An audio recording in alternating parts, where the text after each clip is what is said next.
Hi friends, Namaste and a very big and warm welcome to today's episode. In today's episode, I am going to talk to you about a beautiful country tucked up in the southwest part of Africa in the Atlantic coast. This country, I think by this time many of you have guessed, is Namibia. Let me go back a little on the history of Namibia. Namibia was earlier known as German Southwest Africa, and it was a German colony up to the year 1915. And in that particular year, during the First World War, the Imperial German Army laid down the arms to the British and South Africans, and thereafter South Africa was the given the duty of being the protectorate of this particular province. Namibia gained independence from South Africa in 1990 and is now currently ruled by the local SWAPO party. It is a beautiful country and it has two deserts. One is the part of Kalahari Desert and the other one is Namib Desert. Namib Desert, as many of you may know, is the oldest desert in the world and is famous for its sand dunes. The country has a big coastline with Atlantic, and there is also wildlife there. The population of the country is only 2.5 millions, and there is a big inflow of tourists mainly from Europe during the summer months. The winters are pretty severe while the summers can also be hot. But it is a beautiful country and there are a lot of places to explore. And as you will see, since I have stayed there during the course of my employment, I was able to explore the country a little bit. So now I am going to take you through some of the places in Namibia. So, friends, just sit back and relax. Here, what do we find? We find a famous church in the center of Windhoek. Windhoek is the capital of Namibia and it is a hilly town, very picturesque, and if you are staying there or if you are visiting there, you get a feel that it is one of a small European city. It is very neat and clean and has very good systems. A beautiful place to be in. This is a famous church in the city center. From there, I am showing you some of the picturesque roads in Windhoek, and you would love this place.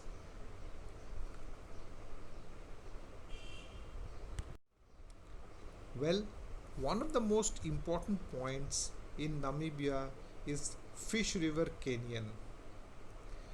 This is about 650 kilometers away from Windhoek and it is on the way towards South Africa. While going to this place, you have this sort of scenery, the desert and the small hills surrounding you. It is harsh but beautiful. Now you get a view of Fish River Canyon, which happens to be the largest canyon in Africa.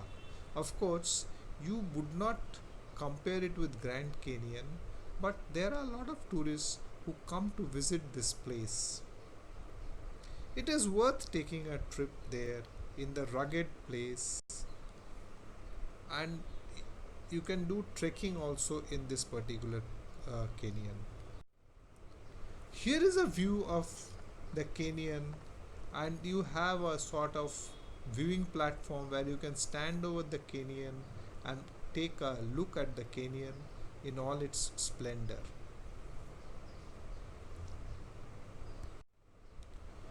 This is a particular type of a tree which grows only in Namibia. Here is a sample of the tree in the desert. This tree is actually in front of a hotel come vintage place for cars. Now we come to Wanab Lake near Rehoboth, which is about 100 kilometers away from Windhoek. This is a peaceful lake which has been formed by a nearby reservoir and dam, and you can spend a nice lazy evening or nice lazy morning in this particular lakeside. Here we are relaxing on the lakeside and enjoying a cool beer. By the way, Namibia is actually famous for beer, and this is the brand Camel Thorn that we are drinking. But the other one is Windhoek. It is also very nice and very popular. Water sports is part of Wanab Lake, and here are certain types of water sports pictures that you can see.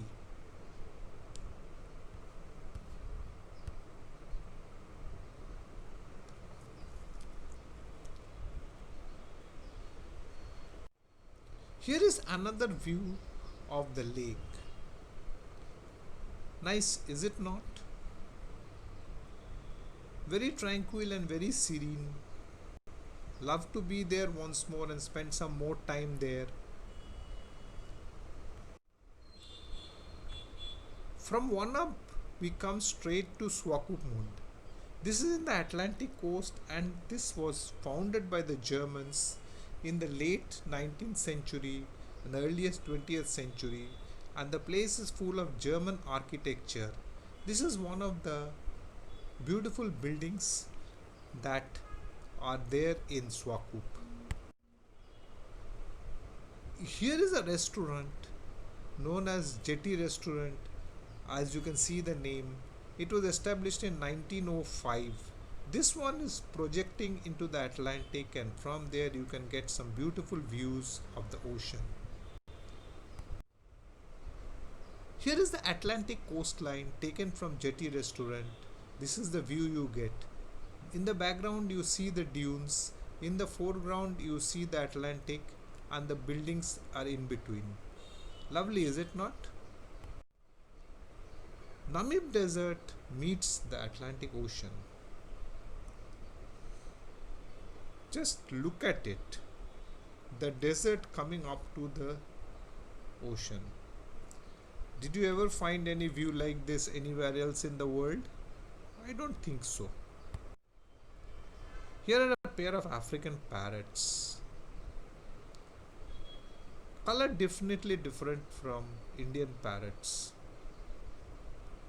Size is also bigger. Looks lovely, are they not? Namibia is famous for the huge dunes, and they are in Namib Desert. Here are some of them. These dunes are formed by the shifting sand when the wind takes them, and their sizes fluctuate. Quad biking is one of the desert sports that is very famous here in Namibia. This is from where the bikes take off.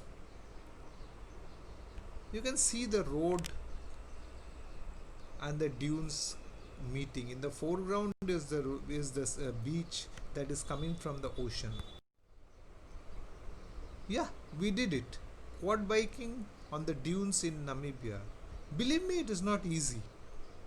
You have to get a little bit of a time to get a feel of it, and the bike tilt to one side, but somehow with little prompting from the guides we managed. Nice, is it not? Oh wow, this is one very large dune.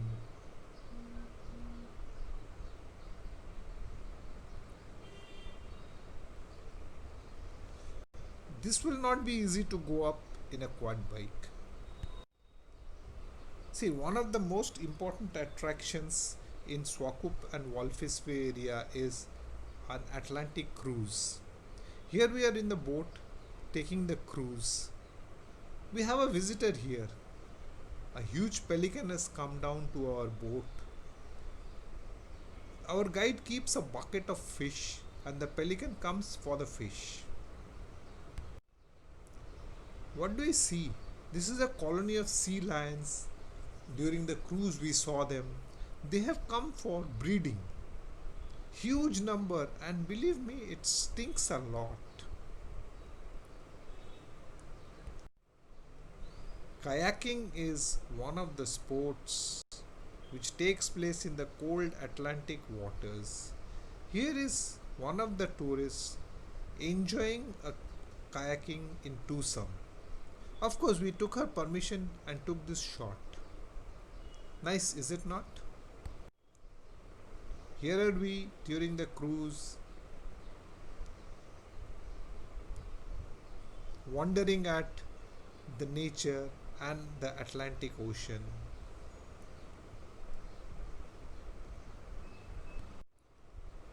Who is this? This is a sea lion.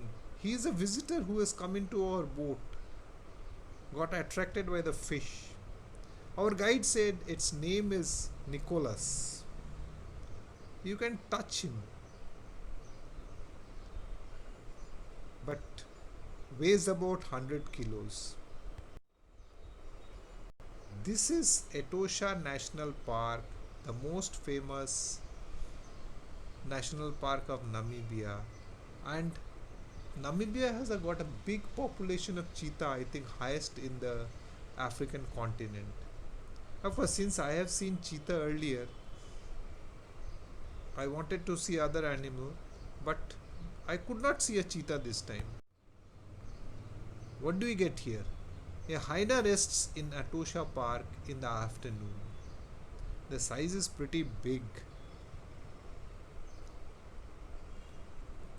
The park has a salt pan in one side which is little difficult to traverse until and unless you have a four-wheel drive vehicle. Himba tribe members in Himbaland, Namibia. Himba is one of the tribes of Namibia and their numbers are very small, and so the government has given them land and they usually stay there. But some of them do come to Windhoek. I traveled to Himbaland and was able to get this photo from there. This is Ruacana Fall. It is in the border of Angola and Namibia, and the name of the river is River Kunene. In places its depth is greater than Victoria Fall. But you have to be a bit lucky to see this one because the water flow is not always there. It is controlled by Angola and sometimes Angola does not release the water. It is about 1000 kilometers from Windhoek, so before going there, you need to find out whether there is a water flow and go there. But the scenery is lovely. This is a small lake, but it is very important and very significant. As you see the caption, in 1915, the Imperial German Army dumped all their weapons in this lake in Sumep. Actually, they did not want their weaponry to be taken over by the British and South African combined force and use it against the Germans. So they dumped it inside the lake. And here you see a list of weapons that are still in the lake, written both in English and in Afrikaans.